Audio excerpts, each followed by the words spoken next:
Hello everyone, welcome to stock market training. हमने हमारे पिछले वीडियो में सीखा Ichimoku cloud helps you find perfect entry and exit in swing trading and intraday trading.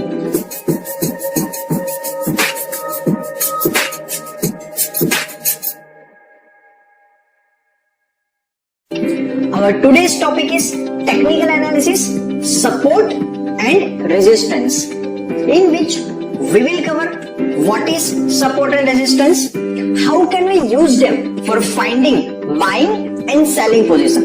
चलिए इस topic को हम प्रैक्टिकली समझते हैं। ये जीरोधा का प्लेटफॉर्म है जहां पे हम चार्ट को ऑब्जर्व कर सकते हैं एंड हमारे पास सेकेंड ऑप्शन भी होता है। tradingview.com करके एक वेबसाइट है, उस पर आप फ्री में अपना अकाउंट ओपन करवा सकते हो और उस पर भी चार्ट में जाके आप ये देख सकते हो। तो हम यहाँ पे ट्रेडिंग व्यू का एग्जांपल लेके चलेंगे। सबसे पहले सपोर्ट एंड रेजिस्टेंस होता क्या, उसकी थोड़ी थियरी समझ लेते हैं। वो हार्ट ऑफ टेक्निकल एनालिसिस कहा जाता है। मोस्ट ऑफ सक्सेसफुल ट्रेडर इस स्ट्रेटेजी को यूज करते हैं। कोई भी स्टॉक का सपोर्ट एंड रेजिस्टेंस फाइंड करके उसके ऊपर ट्रेड करना। सपोर्ट का मतलब क्या होता है, जैसे अब अगर हम कहीं पे घर पे बैठे हैं तो हमारा जो फ्लोर है वो हमारे लिए सपोर्ट है। ऐसा तो हो नहीं सकता कि हम फ्लोर को तोड़ के नीचे चले जाएंगे। अगर हम जंप करेंगे तो फ्लोर पे हम रुक के वापस से ऊपर आ सकते हैं, वो हो गया सपोर्ट। एंड रेजिस्टेंस की बात करें, जो हमारी सीलिंग है, अगर तो हम एक कमरे के अंदर जंप करेंगे तो 10-15 फीट के ऊपर हमारी सीलिंग होती है, उससे तोड़ के बाहर हम नहीं जा सकते। तो ये बेसिक हो गया सपोर्ट, जहां से स्टॉक वापस बाउंस बैक करेगा, एंड रेजिस्टेंस जहां से वापस से वो नीचे आएगा। तो उसे ड्रॉ कैसे करना है, हमें पहले चेक करना है कि रिसेंट उसका मूवमेंट कैसा रहा है। रिसेंट मूवमेंट के जरिए हम उसको ड्रॉ करेंगे। There should be multiple rejection. चलिए हम रिलायंस का एग्जांपल लेके चलते हैं। अगर बात करें रिलायंस के केस में, तो जैसे अगर हम इस एरिया को ऑब्जर्व करेंगे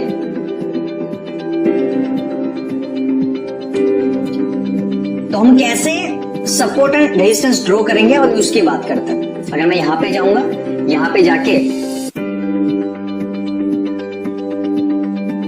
मैं सिलेक्ट करूंगा हॉरिजॉन्टल लाइन, उसका शॉर्टकट है अल्टर एच।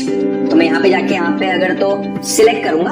अभी इसको ड्रॉ कैसे करना है, बॉडी और विक का हम कॉन्सेप्ट ऑलरेडी समझ चुके हैं। तो आप विक को कट कर सकते हो बट अवॉइड कटिंग बॉडी। आप डेफिनेटली उसको भी कट कर सकते हो बट ट्राई करो कि उसे जितना कट ना करो उतना अच्छा है। तो हमें एक यहां पे मिलेगी, ये एक लाइन है, दूसरा हमें यहां पर भी एक मिल सकता है। ये दो हमने लाइन ड्रॉ करी। तो इससे हमने क्या सीखा, पहले ये समझते हैं।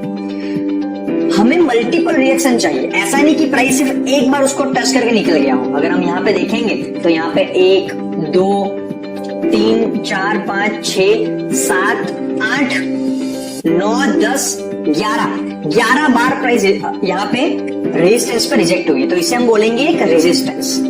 और यहाँ पे नीचे देखेंगे तो यहाँ से 1 2 3 4 5 6 7 8 9 बार उसने इसको यहाँ पे सपोर्ट किया हुआ है। तो इसे हम बोलेंगे सपोर्ट।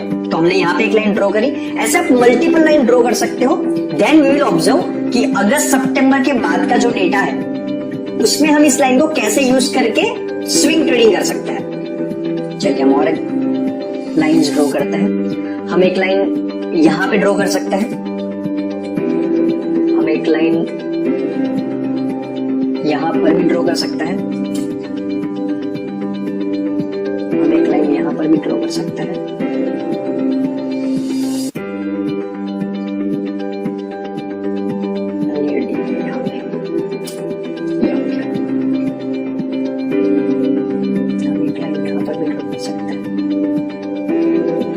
हम ऐसे मल्टीपल लाइन ड्रॉ करेंगे and then we will see how to use them for swing trading. ये हमने मल्टीपल लाइंस ड्रॉ कर दी। तो हमें ऑलवेज चेक करना है, जैसे हमने अभी तक यहाँ पे देखा है। एग्जांपल, अगर हम अगस्त के बाद की ट्रेडिंग की बात करेंगे यहाँ पर, तो देखिए सबसे पहले हम यहां से बात करें तो अगर तो हमने यहाँ पे कहीं पे अगर तो बाई पोजीशन ली होती तो जब भी ये लाइंस आती है तब हमें अलर्ट बन जाना है। क्यों? क्योंकि या तो वो उस लाइन को एज अ रेजिस्टेंस लेगी या तो सपोर्ट लेगी।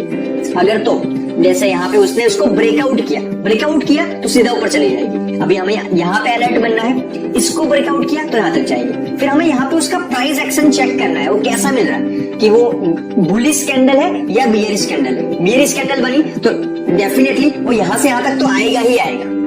वापस से हमें यहाँ पे चेक करना है, अगर तो वो इसको ब्रेकआउट देगा, अगर यहाँ पे उसका क्लोजिंग नीचे आएगा तो डेफिनेटली यहाँ तक जाएगा। यहाँ पे उसने उसको एक बार सपोर्ट लिया, वापस ऊपर गया, इसने उसको यहाँ पे रेजिस्टेंस लिया, वापस नीचे आया, यहाँ पे उसने उसको किया ब्रेक, और जैसे ही ब्रेक किया वो यहाँ तक गया। वापस यहाँ पे जब प्राइस यहाँ पे आएगी तब दो एक्शन पॉसिबल हो सकते हैं, या तो वो इस लाइन को एज अ सपोर्ट लेगा, या तो उसने यहाँ पे इसको तोड़ा। अगर यहाँ पे बुलिश कैंडल मिली तो फिर वो यहाँ तक तो जाएगा ही जाएगा, लेकिन उसने यहाँ पे उसको सपोर्ट लिया, यहाँ पे उसने बाउंस बैक किया, तो डेफिनेटली ये रहेगा हमारा नेक्स्ट टारगेट। अगर तो हम बाई करना चाहते हैं, अगर हमने यहाँ पे कहीं पे बाई किया है, this will be our next target. जो हमने लाइन ड्रॉ करी है उससे थोड़ा नीचे, बिकॉज थोड़ा नीचे करने से हमारे प्रॉफिट के चांस बढ़ जाता है, क्योंकि हमने ये line with our experience naked eye draw करी है, ये कोई इंडिकेटर नहीं है। बहुत बार ऐसा हो सकता है कि ये लाइन को थोड़ा सा टच करने से पहले ही नीचे आ जाए, जैसे इस केस में हुआ है। तो ऑलवेज रिमेंबर, आप जब भी टारगेट लेते हो तो जो प्राइस आपको कंफर्म लगने वाली है कि यहां तक तो प्राइस जाएगी ही जाएगी, उससे पहले उसका टारगेट रख देना है, जिसलिए हमारा टारगेट तो हिट हो ही जाए और हम प्रॉफिट अर्न करके हमेशा निकले। फिर उसने यहां से वापस नीचे आया, यहाँ पे उसने उसको वापस को सपोर्ट लिया, सपोर्ट लेके यहाँ पे उसने बाउंस बैक किया तो यहाँ तक तो जाएगा ही जाएगा। फिर आपको देखना है, अगर तो ये उसको वापस से ब्रेकआउट करेगा तो डेफिनेटली वो यहाँ तक जाएगा। इसने यहाँ पे उसको ब्रेकआउट किया, वापस यहाँ तक जाएगा। इसने यहाँ पे उसको दो लाइन लिया, वापस से उसने ब्रेकआउट किया। ब्रेकआउट का मतलब क्या होता है? ब्रेकआउट का मतलब होता है कि जब लाइन को ब्रेक करेंगे तो उसका जो अपर रेजिस्टेंस है वो वहां तक तो जाएगा ही जाएगा। अगर रेजिस्टेंस को वापस से ब्रेक किया तो उसके ऊपर की जो हमारी लाइन है वहां तक भी वो जाएगा ही जाएगा। तो अगर हम यहाँ पे देखेंगे तो देखिए, अगर हमने यहाँ पर उसको बाई किया होता तो डेफिनेटली हम यहाँ तक बने रहते। फिर हमें एक मिली माराबूसो कैंडल, बियरिश माराबूसो, तो हम एक अलर्ट बन जाएंगे। वी विल सी कि हम वहां पे प्रॉफिट बुक करके निकल सकते हैं, नहीं निकल सकता है। देन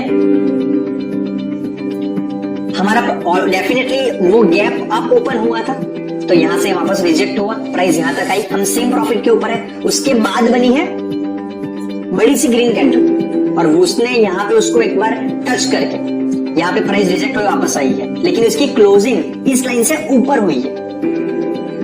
उसके बाद की दो कैंडल उसने इस प्राइस तक पहुंचने की ट्राई करी, लेकिन उसको ब्रेक नहीं कर पाई। लेकिन उसके बाद की कैंडल में उसने इस लाइन को ब्रेक किया और वो यहां तक गई, वापस थोड़ी यहां से नीचे आई, यहाँ पे उसने ब्रेकआउट दिया, फिर वो यहां से यहां तक गया। यहाँ पे उसने थोड़ा कंसोलिडेशन किया। कंसोलिडेशन का मतलब क्या होता है? कोई भी स्टॉक कभी भी सीधा ऐसे मूव नहीं करेगा। वो कैसे मूव करेगा? थोड़ा अप जाएगा, फिर थोड़ा नीचे आएगा, थोड़ा अप जाएगा, फिर थोड़ा नीचे आएगा, थोड़ा अप जाएगा, थोड़ा नीचे आएगा। तो इस पीरियड को बोला जाता है कंसोलिडेशन। ये एक्चुअली में होता क्यों है?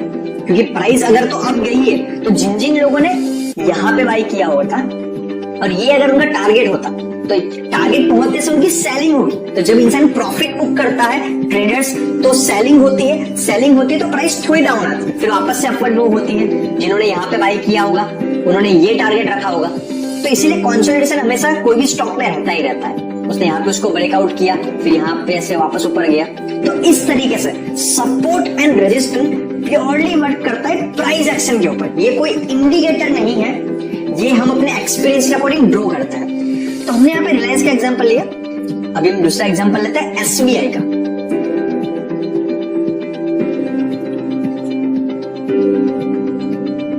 पहले हम यहाँ पे एक लाइन ड्रॉ करते हैं, यहाँ पे हमें दिख रहा है, यहाँ पे मल्टीपल टाइम रिजेक्ट हुआ है।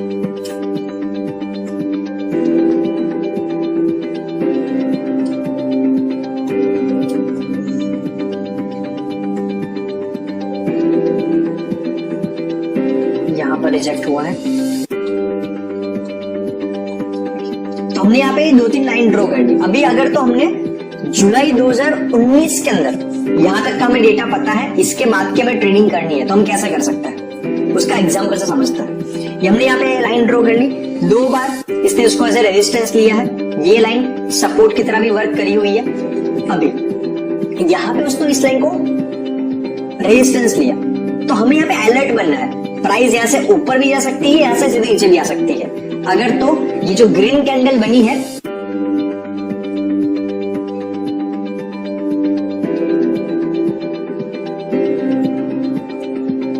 ये जो ग्रीन कैंडल है, अगर उसके बाद हमें वापस से ग्रीन कैंडल बनती बाइंग पोजीशन की, तो हम डेफिनेटली बाई की पोजीशन लेते हैं। लेकिन यहां पे बनी है एक रेड कैंडल, तो हम यहाँ पे सेल की पोजीशन लेते हैं। और डेफिनेटली अगर मैंने यहाँ पे उसको शॉर्ट सेलिंग करा होता, शॉर्ट सेलिंग का मतलब क्या होता है, पहले सेल करना देन बाई करना, इसे कहते हैं शॉर्ट करना। मैंने यहाँ पे स्टॉक को शॉर्ट किया होता, तो मेरा टारगेट रहता है यहाँ कहीं पे। अभी मेरे फेवर में ट्रेड मूव हो रहा है, तो आई विल वेट कि यहां से स्टॉक कैसे जा रहा है। अगर यहां से उसने वापस से बड़ा सा बाउंस बैक लिया होता, तो डेफिनेटली मैं यहीं पे कहीं पे एग्जिट कर देता, बाई कर लेता। लेकिन यहाँ पे अगर हम देखेंगे तो 2-3 रेड कैंडल बनी है डोजी टाइप की, और जैसे ही उसने यहाँ पे उसको ब्रेक किया, वापस वो यहां से यहाँ पे गया। तो मेरा प्रॉफिट अप्रोक्सीमेटली हो सकता था, अगर मैं बना रहा था मार्केट में, प्राइस की 372 से लेके यहां तक, इससे और भी नीचे गया है, बट हम इस एग्जांपल को लेके चले तो 311 तक। It is approximately 20% profit with in 20 to 25 days। Isn't it amazing? तो सपोर्ट एंड रेजिस्टेंस ड्रॉ करने के रूल्स बहुत इंपॉर्टेंट है। कोई भी स्टॉक अपने सपोर्ट एंड रेजिस्टेंस को हमेशा रिस्पेक्ट करता ही करता है। कोई भी एग्जांपल लेके चलिए, बैंक निफ्टी हो, एसबीआई हो, रिलायंस हो, निफ्टी हो, टाटा हो, प्राइस एक्शन टेक्निकल एनालिसिस का कोर कहा जाता है, और टेक्निकल एनालिसिस में प्राइस एक्शन कोर है, और प्राइस एक्शन का कोर है सपोर्ट एंड रेजिस्टेंस। तो आप जब भी कोई भी ट्रेडिंग करना चाहते हो, आप अपने एक्सपीरियंस के हिसाब से नेकेड आई से ड्रॉ कीजिए कि जहां पे कैंडल की प्राइस 2-3 बार रिजेक्ट हुई है, कौन सी ऐसी प्राइस है जहां पे स्टॉक 2-3 बार रिजेक्शन दे चुका है, कौन सी ऐसी प्राइस है जहां से वो 2-3 बार बाउंस बैक हो चुका है, वो लाइन ड्रॉ कीजिए, और वो 2 लाइन को वो आगे सपोर्ट करेगा ही करेगा, वो लाइन को रिस्पेक्ट करेगा ही करेगा, और आपको ट्रेडिंग करने में बहुत ज्यादा आसानी बन जाएगी। तो आज के वीडियो के अंदर हमने सीखा support and resistance R important for price action, and definitely हम यहाँ पे जो भी इंडिकेटर या तो प्रैक्टिकल टूल डिस्कस कर रहे हैं, उन सब की प्रैक्टिस करना बहुत जरूरी है। यहाँ पे मैं एक बार आपको बस सिखा दूंगा, इट डजंट मीन कि वो आपके दिमाग में आ जाएगा। इंडिकेटर्स एंड प्राइस एक्शन की जितनी आप प्रैक्टिस करोगे, उतने आप ज्यादा शार्प बन पाओगे। तो आज के वीडियो में इतना ही, मिलते हैं नेक्स्ट वीडियो में। Thank you very much.